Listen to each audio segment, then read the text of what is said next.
자, 오늘 말씀은 사무엘 상이 끝나고 이제 사무엘 하로 이제 넘어가는 지점에서 어떤 일이 일어났는지에 대해서 먼저 간단하게 말씀을 드릴 예정입니다. 자, 다윗은 사울 왕을 피해서 블레셋에 들어가서 거기서 미친 채 하다가 이제 다시 아둘람 굴로 도망치게 됩니다. 다윗은 광야에서 사울 왕을 죽일 기회가 여러 번 있었음에도 불구하고 하나님의 기름 부은 왕이었기 때문에 그를 죽이지 않았습니다. 오히려 살려주게 되지요.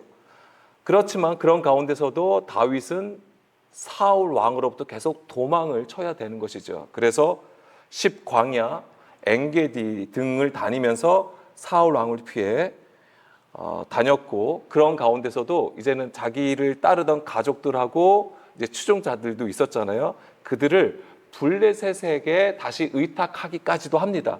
그만큼 위험한 상황이었다는 것을 우리에게 말해주는 것이지요.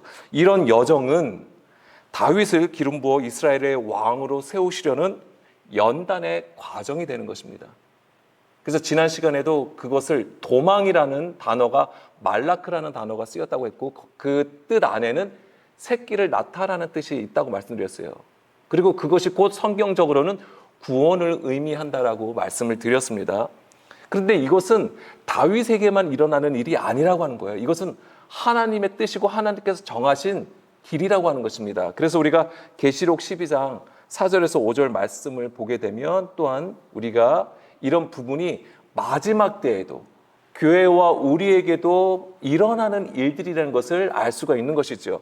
그 꼬리가 하늘의 별 3분의 1을 끌어다가 땅에 던지니라. 이 꼬리는 무엇을 의미하는 것입니까? 용의 꼬리를 얘기하는 것입니다. 그런데 이 성경에서 이 꼬리라고 하는 것은 거짓 선지자들을 의미하는 거예요. 즉 사람의 가르침으로, 하나님의 계명으로 하나님의 뜻을 따라서 순종하지 못하게 사람의 계명으로 가르쳐 사람의 일로 하나님을 섬기게 하는 구조를 얘기하는 것입니다. 이것 때문에 많은 왕들이, 많은 일꾼들이 땅에 떨어지는 거예요. 하늘의 존재로 살아가야 되는 것인데 땅의 존재로 살아간다라고 하는 것이죠. 그게 사단 마귀의 일이에요. 용의 일이라고 하는 것입니다. 용이 해산하려는 여자 앞에서 그가 해산하면 그 아이를 삼키고자 하더니 여자가 아들을 낳으니 이는 장차 철장으로 만국을 다스릴 남자라. 그 아이를 하나님 앞과 그 보좌 앞으로 올려가더라. 아멘. 이 장차 철장으로 만국을 다스릴 남자는 궁극적으로는 예수 그리스도를 가리키는 얘기입니다. 그렇지만 또한 예수 그리스도 안에 있는 자들에게도 적용이 되는 말씀이에요. 그래서 그 해산의 수고를 통하여, 이게 뭐냐면 이 해산의 수고가 다윗에게 뭐냐면 이게 광야의 여정이 되는 것입니다. 그 광야의 여정을 통하여 계속 하나님은 다윗을 좁은 문으로 들어가게 하시는 거예요. 계속.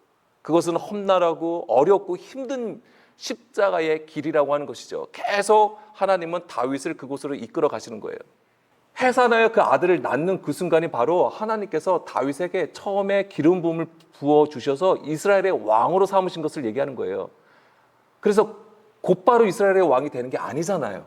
광야로 이끌어 가신다고 하는 거예요. 골리앗을 통해서 다윗을 나타내시고 그 다음에 사울 밑에, 즉 율법 아래에 있게 함으로써 그것이 진리가 아님을 알게 하시는 거예요. 그것을 경험하여 맛보아 알게 하심으로써 계속 하나님의 진정한 백성, 하나님의 진정한 제자로, 자녀로 삼으시게 된다고 하는 것이지요. 그래서 결국에는 장차 철장으로 만국을 다스릴 남자로 세워 가시는 것이 또한 다윗의 여정이라고 하는 것입니다. 그래서 오늘 우리가 본문에서 하나님께서 다윗이 하나님께 물어봅니다. 제가 어디로 갑니까? 그랬을 때에 하나님께서는 어디로 가라고 말씀하시죠? 헤브론으로 가라고 말씀해 주시잖아요. 그리고 거기에서 4절에 보게 되면 헤브론에서 유다 족속의 왕이 됩니다. 그러니까 이스라엘의 왕이 되는 게 아니에요. 그러니까 우선은 유다 족속의 왕이 돼요. 유다 왕이 되는 것입니다. 이것이 거기서 기름을 부어요. 그리고 거기를 거쳐서 나중에는 시온의 왕이 되는 것입니다. 그게 이제 이스라엘의 왕으로 세워지는 것이죠. 이것이 그러니까 단계라고 하는 것입니다. 처음에 이새의 아들로서 기름 부음을 받고 그 다음에 유다 족속의 왕으로 기름 부음을 받고 그 다음에 이제 이스라엘의 왕, 그때는 12지파가 인정하는 거예요. 그제서야 비로소 이제 이스라엘의 왕이 되어서 이방 민족을 진멸하고 거대한 통일 왕국을 이루게 되는 것이죠. 그것이 진정으로 철장으로 만국을 다스리는 남자가 되는 수준으로 나아간 것을 우리에게 보여주는 것입니다. 어쨌든 간에 다윗도 계시록 12장 4절 5절의 말씀처럼 하나님의 뜻을 따라서 광야에 가가지고 양육을 받게 되는 것입니다. 그러니까 우리의 믿음의 여정도 마찬가지예요. 우리의 믿음의 여정도 광야로 도망침이 있어야 되는 거예요. 그 얘기는 뭐예요? 하나님의 말씀으로 양육을 받아야 된다고 하는 것입니다. 우리가 진짜 물리적인 광야로 가라는 얘기가 아니잖아요. 우리의 삶 가운데서도 그곳이 광야여야 된다고 하는 것입니다. 오직 광야는 어떤 곳입니까? 황폐한 곳이에요. 사람이 살 수 없는 곳이에요. 그 얘기는 하나님의 말씀이 임하는 장소예요. 사람에게 의지할 수 없는 장소, 즉 그 얘기는 오직 하나님만을 의지하고 하나님만을 바라볼 수 없다라고 하는 것입니다. 그게 광야의 여정이에요. 그러니까 우리의 삶 가운데서도 하나님만을 바라볼 수 있는 그러한 여정이 있어야 된다라고 하는 것입니다. 그래야지 우리는 그 속에서 하나님의 이끄심을 받을 수 있다라고 하는 거예요. 우리가 나가는 게 아닙니다. 우리가 알아서 깨달아서 나가는 게 아니에요. 물론 깨달음이 필요하죠. 근데 그 깨달음은 우리를 낮추시는 것에 있어요. 내가 깨달아졌다고 해서 아는 것이 생겼다고 해서 우리가 높아지는 게 아닙니다. 깨달으면 깨달을수록 우리는 어떻게 되는 거예요? 낮아진다라고 하는 것입니다. 그러면 우리가 낮아지면 낮아질수록 하나님의 은혜가 커요. 그 얘기는 무슨 얘기냐면 낮아지면 낮아질수록 우리가 하나님 앞에 더 가까이 나갈 수 있다라는 얘기예요. 그곳이 바로 광야라고 하는 것이죠. 그래서 우리의 삶에서도 이 광야의 여정은 반드시 있어야 되는 것입니다. 그럼 이 광야의 여정에서 필요한 것은 무엇일까요? 믿음의 인내입니다. 우리는 우리의 삶 가운데서 문제가 생기면 어떠한 해결점을 찾으려고 해요. 우리의 하나님을 향한 부르짖음의 대부분이 우리의 문제를 해결하기 위해서 하나님을 찾는다라고 하는 것이죠. 물론 하나님이 우리의 문제를 해결해 주실 수도 있고 그렇지 않을 수도 있습니다. 근데 우리가 연약한 자가 돼서는 안 되는 게 우리의 문제가 해결이 안 되면 또 여러 가지로 또 심란해져요. 근심 걱정이 많아져요. 또 해결해지면 역시 하나님이 최고야 이렇게 생각을 하는 게 우리라고 하는 것이죠. 해결이 되든 그렇지 않든 간에 하나님의 뜻을 발견하여서 잠잠히 주께로 나아감이 필요한 것이죠. 거기서 필요한 게 인내예요. 인내. 야고보서 1장 2절에서 4절 말씀입니다. 내 형제들아 너희가 여러 가지 시험을 당하거든 온전히 기쁘게 여기라. 이게 사람으로 생각할 때는 어떻게 시험을 당하는데 어떻게 고난이 오는데 어떻게 기쁘게 받아들일 수 있겠냐고요. 그럴 수 없다라고 하는 거예요. 그렇지만 그 이면 보이지 않는 곳에서 일하시는 그 하나님을 바라보면 우리가 능히 기뻐할 수 있고 감사할 수 있다라고 하는 것입니다. 이는 너희 믿음의 시련이 인내를 만들어. 왜 시련을 주십니까? 왜 고난을 주십니까? 인내하게 하신다고 하는 거예요. 인내를 만들어 주신다고 하는 거예요. 인내를 온전히 이루라. 그러니까 우리에게 필요한 것은 무엇입니까? 그 인내를 가지라고 하는 거예요. 온전히 이루라. 완성하라고 하는 것입니다. 하나님의 그 뜻 가운데에 그 수준에 서라고 하는 것이죠. 이는 너희로 온전하고 구비하여 조금도 부족함이 없게 하려 함이라. 아멘. 여기서 부족함이 없는 것은 무엇이 부족함이 없음을 얘기할까요? 은혜와 진리의 충만함을 얘기하는 것입니다. 내가 돈이 부족해서 돈을 채워주시는 거, 나의 문제가 있는데 그것을 해결해 주시는 거, 물론 그런 부분으로도 해석할 수 있겠죠. 그렇지만 영적으로 보면은 조금도 부족함이 없는 상태는 은혜와 진리의 충만함이에요. 그런 상태에 있을 때 우리는 넘어지지 아니하고 엎드러지지 아니하고 오직 주님께서 정하신 그 길로 나갈 수 있는 것입니다. 아멘. 그런 자들만이 하나님의 말씀과 유업을 받을 수 있다라고 하는 거예요. 그런 자가 진정한 하나님의 상속자로 그리스도와 함께 서는 것이지요. 그렇기 때문에 우리에게 필요한 것은 듣는 마음이라고 하는 것입니다. 상한 심령이 되어 진리를 향하여 애통함이 있어야 되는 거예요. 애통함. 내가 아파서 애통하는 게 아니에요. 진리를 찾고 구하는 그 간절함, 사모함으로 주님 앞에 서는 거예요. 이게 애통함이에요. 오늘도 이 애통함이 우리 가운데 있길 간절히 소망합니다. 그래서 다윗은 믿음으로 인내하여서 결국엔 헤브론으로 올라가 유다 족속의 왕이 되고 나아가서는 시온 왕이 되는 것입니다. 이스라엘의 왕으로 세워지게 되는 것이죠. 그래서 다윗이 하나님의 뜻을 따라 이스라엘의 왕이 되기까지 3번의 기름 부음이 있다는 것을 우리는 알아야 되는 것이죠.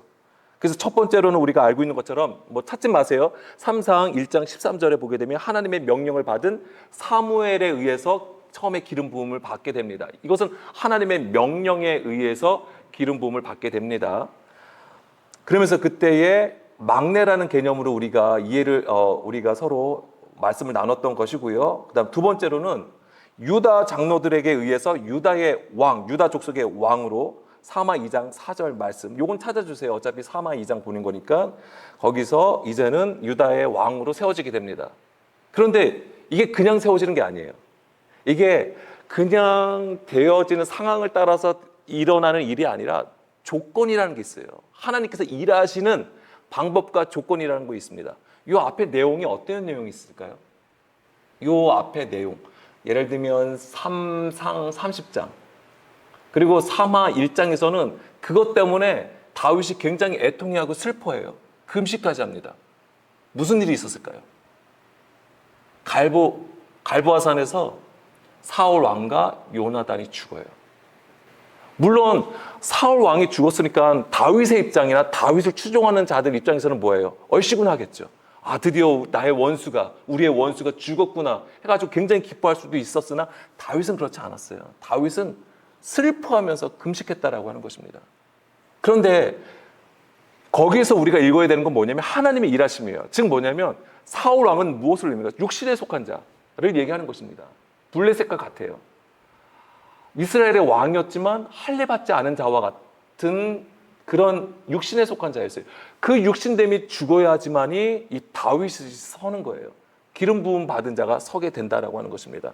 그래서 이제는 헤브론으로 올라가서 이제 유다 족속의 왕이 되는 것이고, 그것이 이제 두 번째 기름 부음이에요. 자, 세 번째 기름 부음은 이제 7년 6개월 후에 보게 되면 이스보셋의 세력들과 싸워요. 자, 이스보셋은 누구냐면은 사울 왕의 세력이에요. 여전히 그 당시까지도 계속 뭐예요? 이스라엘 전체는 사울 왕의 세력이 있는 거예요. 아직까지도. 그리고 다윗하고 계속 분쟁이 있었던 상황이에요. 그런 가운데에 이제 이스라엘의 장로들에 의해서 이제 이스라엘의 왕이 됩니다. 이 얘기는 여기서도 이스보셋이 죽어요. 그러니까는 뭐예요? 사울 왕의 세력이라고 했잖아요. 우리의 육신의 구조가 진멸당해야지만이 비로소 하나님의 기름 부음과 하나님께서 뜻하신 그 일이 우리 안에서 일어남을 보여주게 되는 것이죠. 이렇게 해서 세 번의 기름 부음이 있게 되는 것입니다. 물론 첫 번째는 하나님의 명령으로 이루어지는 것이고 두 번째, 세 번째는 장로들에 의해서 이루어진 것처럼 보여지지만 그 모든 것 또한 하나님의 허락하심을 따라서 이루어진다라고 하는 것입니다.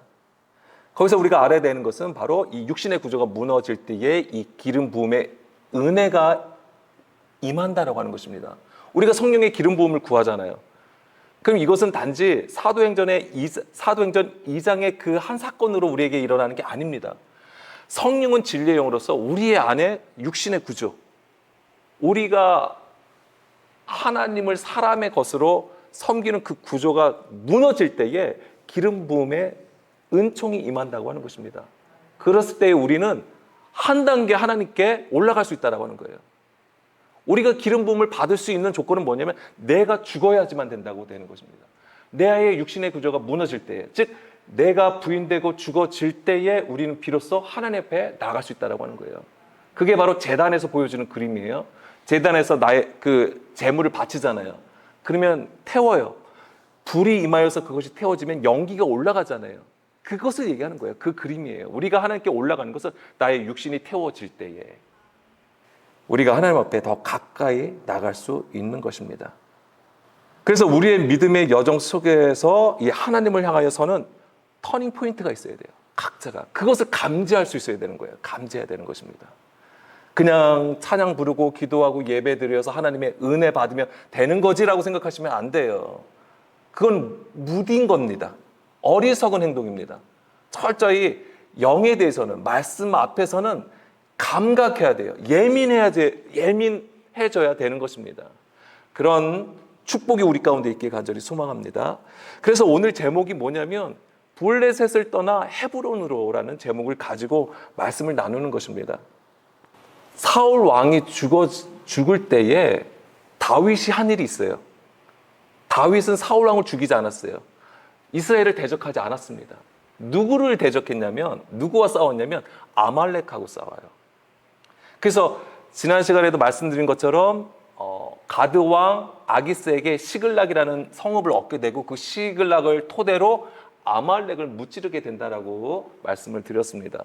그런데 너무나도 재밌는 게 뭐냐면 이 아말렉을 무찔렀잖아요. 그리고 그런 와중에 이제는 블레셋하고 이스라엘이 싸워서 갈보아 산에서 사울 왕이 죽었습니다. 그럼 이 사울 왕과 요단이 죽은 것을 다윗이 어떻게 알았을까요? 그것이 이제 3하 1장에 나온 내용이에요. 한 청년이 그 사울 왕을 죽이고, 그러니까는 왜냐면 사실은 사울 왕이 싸우다가 다 죽게 된 거예요. 상처를 입고 이제 죽게 된 거예요. 근데 원수의 손에, 블레셋의 손에 죽기가 뭐하니까 자기 옆에 있던 시종을 드는 종에게 자기를 죽이라고 한 거죠.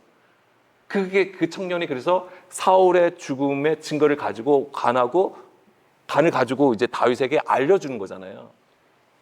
그런데 다윗은 그 소식을 듣고 기뻐하기보다는 슬퍼하였고요. 그 청년을 죽여요. 그 청년이 어떤 사람이냐가 중요했던 거예요. 어떤 사람이냐, 그 청년이 바로 아말렉 사람이에요. 사마 1장 8절 보겠습니다. 8절. 내게 이르되 너는 누구냐? 지금 그 청년에게 얘기하는 거예요.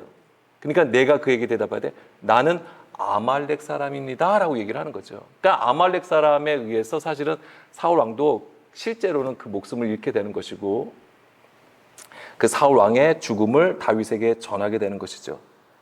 근데 그러니까 다윗 입장에서는 사실 이 청년을 죽이는 것은 우리의 입장에서, 그러니까 우리가 생각할 때는 이해가 안 되는 것이죠. 좋은 소식을 전해준 거잖아요. 사실 좋은 소식이에요. 그럼에도 불구하고 아말렉을 죽입니다. 왜요?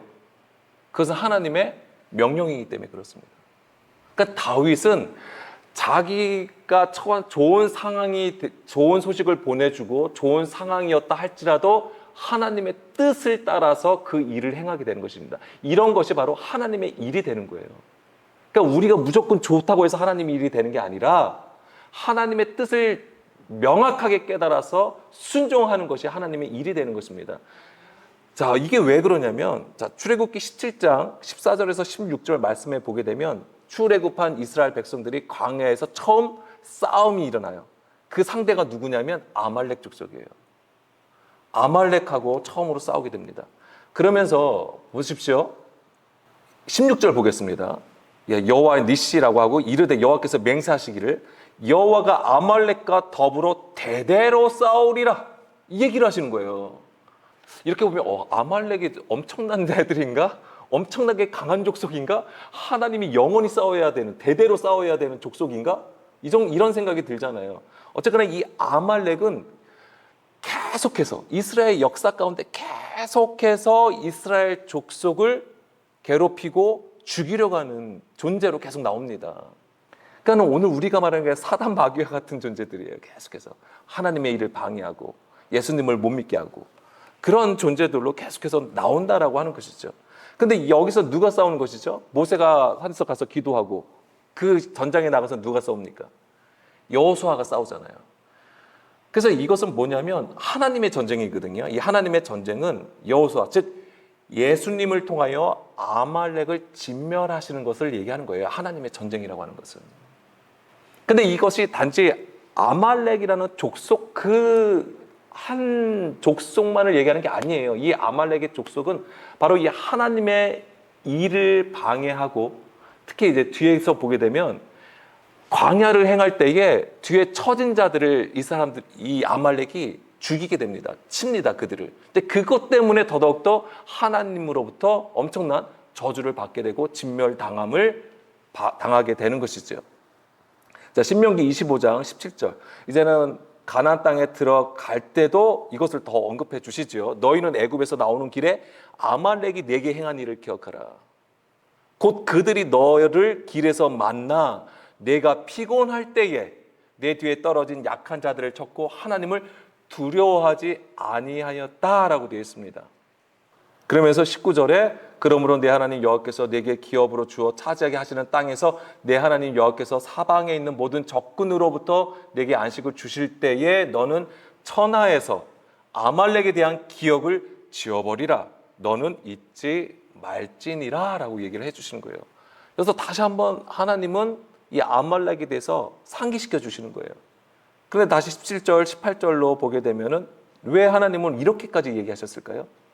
18절에 광야길에 했을 때에, 자, 광야길은 하나님께서 정하신 길이에요. 하나님의 백성으로 삼으시기 위한 하나님의 양육하시는 곳이었던 거예요. 근데 거기서 내가 피곤할 때에, 그러니까 하나님의 양육 가운데에 여전히 약한 자들이 있다라고 하는 것입니다. 그러니까 여기서 약함은 주의 말씀을 따라가야 되는데 믿음으로 어찌 됐든 간에 믿음을 가지고 가야 되는데 그렇지 못한 자들이 있는 거죠, 여전히. 우리 교회도 마찬가지잖아요. 우리 교회들도 마찬가지고 어느 선교단체를 맡아 어디든 간에 이렇게 연약한 자들이 있어요. 근데 그런 자들을 누가 친다고 하는 거예요? 아말렉이 그러한 자들조차 친다고 하는 거예요. 하나님의 뜻은 그 약한 자들이라고 할지라도 그들을 어떻게 끝까지 주의 길로 이끌어 가시길 원하시는 거예요. 근데 아말렉은 어떤 존재냐면 그들을 뭐예요? 거기서 그냥 친다라고 하는 것입니다. 죽이는 존재예요. 그러니까 우리가 연약한 자들이 있으면 부족한 것들 우리 모두가 있잖아요. 그러면 그것에 대해서 위로하고 힘을 주고 우리가 함께 가야 되는 부분이 있거든요. 그런데 그걸 뭐냐면 판단하고 정죄해버리는 거예요. 오히려 정죄함으로써 죽인다라고 하는 것이죠. 그것이 바로 아말렉의 정체였던 거예요. 하나님은 그러한 존재들과 대대로 싸우시겠다라고 하시는 것이죠. 예수님께서 이 땅에 오셔서 하신 사역이 바로 이 일이에요. 그 당시에 성전 유대교가 없는 자들, 연약한 자들, 죄인, 세리 다 뭐예요? 정죄하고 그들을 완전히 나락으로 보내려고 하는 거잖아요. 계속 비판했다고요. 그런 자들을 향하여 예수님은 부르시잖아요. 초대하시는 거잖아요. 예수님이 식사하실 때에 누가 나옵니까? 그 앞에 누가 나오는 거예요? 세리와 죄인들이 나오는 거잖아요. 그 시대에 가장 약한 자들이 나와서 예수님과 함께 밥을 먹는다라고 하는 거예요. 밥을 먹는다는 것이 그냥 단지 식사하는 그걸 얘기하는 게 아니잖아요. 그것이 하나님 나라의 그림이라고 말씀을 드렸습니다. 바로 예수님의 사역이 바로 이거예요. 그리고 하나님의 전쟁은 바로 이것을 우리에게 말해준다라고 하는 겁니다. 그렇기 때문에 이 아말렉은 정말 하나님을 대적하는 무리가 되는 것이죠. 그래서 바로 이 다윗은 이 아말렉 청년을 죽이게 됩니다. 물론 그때 상황이 어떠한 구체적인 상황들이 있었겠지만 우리가 성경을 볼 때는 바로 그냥 사람을 죽이는 게 아니잖아요. 다 하나님의 뜻 가운데에 하나님의 구원으로 이르게 하시는 지혜를 우리에게 주시기 위해서 이 일들이 연출이 되는 것입니다. 다시 이어서 사마 2장으로 돌아가게 되면은 다윗은 이제 유다 왕이 됩니다, 여기서. 그래서 다윗은 하나님의 뜻대로 광야의 여정을 마치고 헤브론으로 올라가게 되는 것이죠. 그러니까 광야의 여정을 마쳤다고 하는 것은 철저하게 낮추고 줄임으로써 오직 하나님의 모든 말씀으로 살아갈 수 있는 그 구조로 한 단계 성장하였음을 보게 되는 것입니다. 그것이 바로 그 증거가 사울 왕의 죽음인 거예요. 그러니까 우리는 지금 사울 왕이 죽고 다윗이 따로 이렇게 있는 것이지만은 사실은 이것은 우리 안의 얘기예요. 우리 안에 사울 왕과 다윗이 있다라고 하는 것입니다. 그래서 우리 안에 사울 왕, 즉 뭐예요? 우리의 육신됨이 있다라고 하는 거예요. 우리가 지금 이렇게 예수 그리스도를 믿고 있어도 우리는 여전히 육신 가운데 있다라고 하는 것입니다. 그것이 사울의 구조예요. 그 구조가 죽어질 때에 우리가 헤브론으로 인도함을 받게 된다라고 하는 것입니다. 이 헤브론은 그러니까 지정학적으로나 언약적으로도 굉장히 상징적인 장소예요. 이 헤브론에 무엇이 있습니까? 무덤이 있잖아요. 무덤. 조상들의 무덤이 있습니다. 창세기 23장 16, 18절 말씀 보겠습니다. 아브라함의 이 말씀 예전에도 우리가 나눴기 때문에 그냥 간단하게 말씀드리면 이제 사라가 죽게 되죠. 아브라함의 아내 사라가 죽게 되고 이제 사라의 장사를 위해서 헷 족속에게 막벨라 굴과 그 주변의 땅을 밭 일대를 사게 됩니다. 근데 이 막벨라 굴은 사라뿐만 아니라 또 누가 묻혀 있습니까? 그 후에 계속 보게 되면 아브라함이 묻혀 있고요. 이삭, 야곱, 리브가, 레아가 장사되어 묻혀 있습니다. 그러니까 거기가 지금 조상들의 무덤이에요. 그렇기 때문에 이스라엘의 족장사에 있어서, 그러니까 족장들 있잖아요. 아브라함, 이삭, 야곱. 굉장히 역사적인 의미를 담고 있는 이제 장소가 되는 것이죠. 그런데 이제는 언약적인 관점에서 보게 되면은 굉장히 중요한 지점이 되는데 뭐냐면 여호수아 이야기를 보면 우리가 알 수 있습니다. 여호수아 14장 12절. 그날에 여호와께서 말씀하신 이 산지를 지금 내게 주소서. 이거 딱 떠오르시는 인물이 있을까요? 이 산지를 내게 주소서. 누가 한 얘기입니까? 누가 했습니까? 갈렙이 한 거잖아요. 갈렙. 여호수아하고 갈렙. 자, 이게 정탐을 하러 가잖아요. 이스라엘 백성들의 애굽에서 나와서 이제는 정탐을 하러 들어갑니다. 가나안 땅을 정탐하러 들어갈 때에 여호수아하고 갈렙은 헤브론 지역을 가요. 헤브론 지역을 정탐합니다. 그런데 12지파 중에서 그 2명을 제외한 10지파는 어디까지 올라가냐면 지금의 헬몬산까지 가요. 지금 헬몬산이 어디냐면 이스라엘 맨 끝이에요. 맨 북쪽이에요. 거기까지 올라가요. 사실은 하나님의 언약의 말씀은 헤브론에 머물러 있는 거예요. 헤브론을 가리키고 있어요. 그래서 이들은 그 말씀을 듣고 언약을 따라서 그냥 헤브론 지역까지 올라가게 돼 있어요. 여호수아하고 갈렙은. 근데 그 나머지는 여기까지 왔으니까 우리 한번 여기가 어떤지 다 보자 하면서 사람의 생각을 가지고 그 일대를 다 탐방해 버린 거죠. 물론 우리의 생각으로는 전체적으로 탐방해 가지고 전략적으로 어떻게 움직이느냐 이게 굉장히 중요한 관건이죠. 그렇지만 하나님의 뜻은 거기 있지 않았어요. 그래서 이 일 때문에 어떻게 됩니까?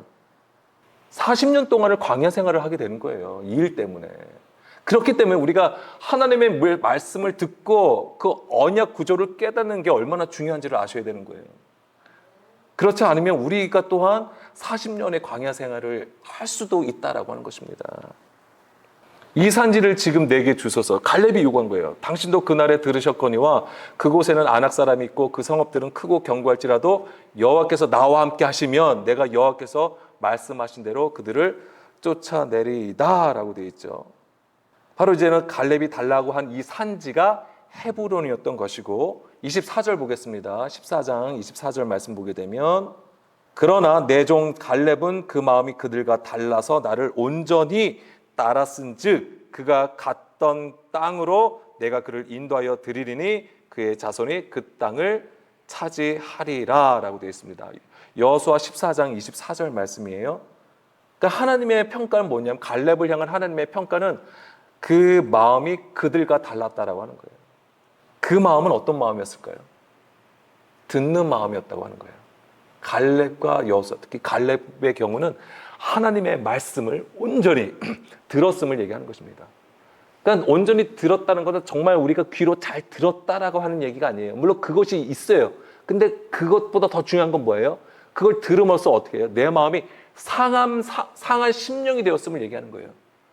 그러니까 거기에는 상한 심령이 되면 그 마음에는 간사함이 없게 되는 거예요. 자기의 유익을 따라가지 않는다라고 하는 것입니다. 시리아까지 올라간 10지파는 뭐예요? 간사함을 가지고 자기들의 유익을 위해서 보고 있는 거예요. 보여지는 것으로 판단하는 거죠. 그렇지만 여호수아하고 갈렙은 뭐예요? 말씀을 보았다고 하는 거예요. 믿음으로 하나님의 말씀을 보았다. 하나님께서 약속하신 그 지경을 본 것이죠. 그 지경이 바로 헤브론이었던 것입니다. 그래서 헤브론의 뜻이 무엇입니까? 연합, 동맹이란 뜻이에요. 그 얘기는 이 여호수아와 갈렙은 하나님과 온전히 하나 되었음을 보여주는 것이죠. 하나됨을 보여주는 것이 바로 헤브론이었던 것입니다. 그리고 더 올라가서 보게 되면 이것은 아브라함에게 약속하신 지경이 되는 거예요. 아브라함에게 약속하신 지경. 그래서 갈렙과 여호수아는 그것을 알았던 것입니다. 아브라함에게 약속하셨던 그 지경이 바로 헤브론이었구나라는 것을 깨달았던 것이죠. 근데 이 창세기 13장 15절 16절 말씀 보겠습니다. 보이는 땅을 내가 너와 내 자손에게 주리니 영원히 이루리라. 내가 내 자손의 땅을 티끌 같게 하리니 사람이 땅의 티끌을 능히 셀 수 있을진데 내 자손도 세리라. 자, 하나님께서 아브라함에게 약속하신 거예요. 이제 이것이 롯하고 이제는 아브라함이 이제 헤어졌을 때에 롯은 어디를 선택합니까? 소돔 고모라를 선택을 하게 되는 것이죠.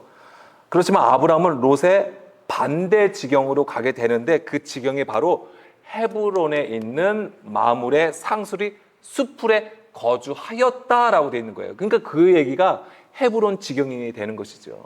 그러니까 아브라함이 거주한 지역은 헤브론이었던 것입니다.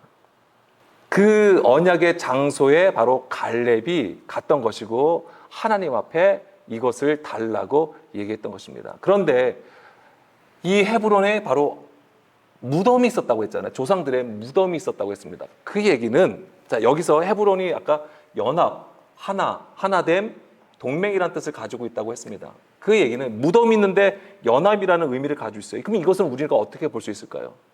여기서 우리는 예수님의 죽음과 십자가를 볼 수 있다라고 하는 것이 죽음과 부활을 볼 수 있다라고 하는 것입니다. 그러니까 우리가 하나님과 하나 될 수 있는 방법은 무엇입니까? 예, 그렇습니다. 물론 우리가 교회에서 아니면 세상에서 주의 이름으로 섬기고 봉사하는 거 너무 중요하죠. 그렇지만은 본질은 뭐였냐면 우리가 그리스도와 함께 십자가에 죽어질 때에 우리가 죽어야지만 하나님을 볼 수 있다라고 하는 거예요. 우리가 죽어야지만 하나님과 연합하여 하나님의 백성으로 살아갈 수 있다라고 하는 거예요. 우리가 죽는다고 하는 얘기는 정말 죽음을 얘기하는 게 아니에요. 나를 부인하는 거예요. 나를 부인함으로써 자기 십자가를 지고, 즉 예수님께서 걸어가신 그 길로 함께 동행함으로써 그 십자가를 진다라고 하는 거예요. 그것이 우리가 하나님과 함께하는 방법입니다. 아멘. 그래야지만이 그것이 헤브론으로 갈 수 있는 거예요. 헤브론. 그게 헤브론의 지경이 가지고 있는 의미고, 그럼 여기를 거쳐야지만이, 이 과정이 있어야지만이 또 어디로 나가게 돼 있어요? 결국엔 지금 헤브론에 있을 때 유다 족속의 왕이 되었잖아요. 그럼 더 나아가면 어디로 나갑니까? 예, 예루살렘, 즉 시온 산으로 나가는 거예요. 그게 이스라엘의 왕이에요. 그러니까 우리의 수준이 바로 거기에 있어야 돼요. 우리의 수준이 처음에 예수님을 영접하여서 하나님을 믿고 교회를 다닙니다. 그 상태로 있는 게 아니에요. 거기서 더 나가야 돼요. 헤브론으로 나갈 수 있어야 되는 것이고 더 나아간 그 시온산에 서야 되는 것입니다. 이거는 하나님께서 약속하신 거예요. 다윗에게 뿐만 아니라 하나님을 믿는 모든 자들에게 약속하신 것입니다. 그래서 우리 모두가 헤브론을 거쳐 시온에 서야 되는 것입니다. 그게 하나님 나라예요. 사마 2장 1절로 다시 돌아가겠습니다. 그리고 정말 중요한 포인트가 뭐냐면 다윗이 여호와께 여쭈어 아뢰되 내가 유다 한 성읍으로 올라가리까? 라고 돼 있어요. 이 자세가 너무 필요합니다. 우리가 모든 삶에 있어서의 이 하나님 앞에 물어봐야 돼요. 그러니까 물어보는 게 하나님 저 뭐 할까요? 뭐 할까요? 물론 이렇게도 돼 있지만은 이 얘기는 뭐예요? 여호와께 여쭈어 아랜다고 하는 것은 무엇을 의미할까요? 들으라고 하는 얘기예요. 주의 말씀을 들으라. 그럼 주의 말씀을 우리가 하나님의 음성이 나한테 임하셔서 뭐 해라, 뭐 올라가라, 막 이런 걸 들으라는 얘기가 아니에요. 평상시에 하나님의 말씀을 우리가 보고 듣고 공부함으로써 깨달음으로써 우리에게 이 반석에 예수 그리스도의 반석을 깔고 거기서 집을 지어가는 그 과정 가운데 있으라고 하는 얘기예요. 이 얘기가 항상 그렇기 때문에 말씀과 기도함에 집중해야 되는 것입니다. 그것이 바로 하나님께 물어보는 거예요. 그런 자들은 어떤 문제가 있더라도 어떤 상황에 닥치더라도 흔들리지 않습니다. 어떤 창수와 비바람이 몰아쳐도 절대 무너지지 않습니다. 아멘. 2절 보겠습니다. 하나님은 다윗을 헤브론으로 가라고 하시면서 그 다음에 또 2절에 보게 되면 이런 표현들이 있어요. 다윗이 그의 두 아내 이스라엘 여인 아히노함과 갈멜 사람 나발의 아내였던 아비가일을 데리고 그리로 올라갔다라고 되어 있는 거잖아요. 왜 이런 표현을 썼을까요? 이게 이 두 여인이 그렇게 중요했을까요? 지금 한마디로 말하면 이 왕으로 세워지는 과정이잖아요, 다윗이. 근데 이 두 여인이 그렇게 필요했을까요? 상황적으로는 필요할 수도 있어요. 왜냐하면 특히 아비가일의 경우는 이 나발이잖아요. 나발의 이야기를 그러니까 우리가 또 알아야 되는 거예요. 사실은 이 2절을 우리가 알기 위해서는 갈멜이라고 하는 지역과 이스라엘이라는 지역을 알아야 되는 거예요. 사실 이 이스라엘은 평원이에요. 이스라엘의 평원이에요. 이스라엘. 그리고 여기에 갈멜살이 같이 있어요. 엄청난 곡창지대가 되는 것입니다. 근데 여기서가 왜 중요한 거냐면 우리가 혹시 아마겟돈이라는 말 들어보셨어요? 이 마지막 때의 전쟁, 마지막에 일어나는 이 아마겟돈 전쟁. 바로 이 아마겟돈의 지역이 바로 여기예요. 이스라엘과 갈멜 지역이에요. 그리고 실제적으로도 역사적으로도 많은 이방 민족이 쳐들어왔을 때에 이 지역이 어마어마하게 전쟁이 굉장히 많았습니다. 왜냐하면 곡창지대거든요. 굉장히 중요한 장소였던 것이죠. 근데 어쨌거나 이제 그런 부분도 우리가 사실은 공부할 필요도 있는 것이지만 여기서 왜 2절에서 왜 이런 표현을 썼냐면은 바로 이제 이런 부분들이 모형이 되는 그림이에요. 이런 것들이. 그래서 다윗이 두 여인. 그러니까 지금 뭐냐면 그러니까는 유대인과 이방인이 하나가 되어서 시온으로 올라가는 그러한 모형과 같은 그림이기도 합니다. 이런 것들이.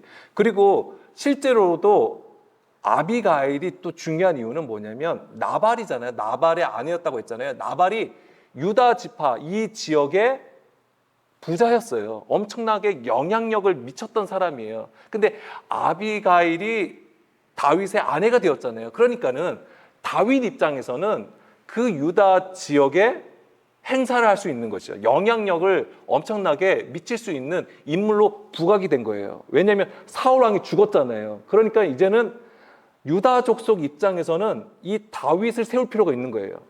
왜냐하면 다른 지파들로부터의 공격으로부터 자기들을 보호해야 되기 때문에 그러한 상황들도 실제로는 있었습니다. 어쨌거나 이 아히노암 형제의 기쁨이란 뜻이고요. 아비가일 아버지의 기쁨이란 뜻이에요. 이 두 연인을 데리고 이제는 헤브론으로 올라가게 되는 것이죠. 그래서 이 그림하고 연결해서 우리가 볼 수 있는 것은 호세아 1장 10절이에요. 이거는 이제 언약적인 구조에서 우리가 이해하는 것입니다. 그러나 이스라엘 자손의 수가 바닷가의 모래같이 되어서 헤아릴 수도 없고 셀 수도 없을 것이며 전에 그들에게 이르기를 너희는 내 백성이 아니라 로암이잖아요. 로암미 한 그곳에서 그러니까 너희는 내 백성이 아니라 한 그곳에서 그들에게 이르기를 너희는 살아계신 하나님의 아들들이라 할 것이라. 그럼 이거는 뭐냐면 이스라엘에게 얘기하는 거예요. 음란한 자에 대한 음란을 행하는 백성들, 하나님을 믿지만 하나님의 뜻을 깨닫지 못하고 자기 멋대로 살아가는 이스라엘의 백성들을 하나님은 처음에 뭐라고 하시냐면 너희는 내 백성이 아니라. 이 얘기는 족속으로 유대인을 얘기하는 게 아니에요. 뭐냐면 이방인을 의미하는 거예요. 유대인이지만은 이방인과 같다라고 하는 거예요. 그렇기 때문에 내 백성이 아니라고 하는 거예요. 근데 그들을 어떻게 하시는 거예요? 너희는 살아계신 하나님의 아들이라 할 것이다.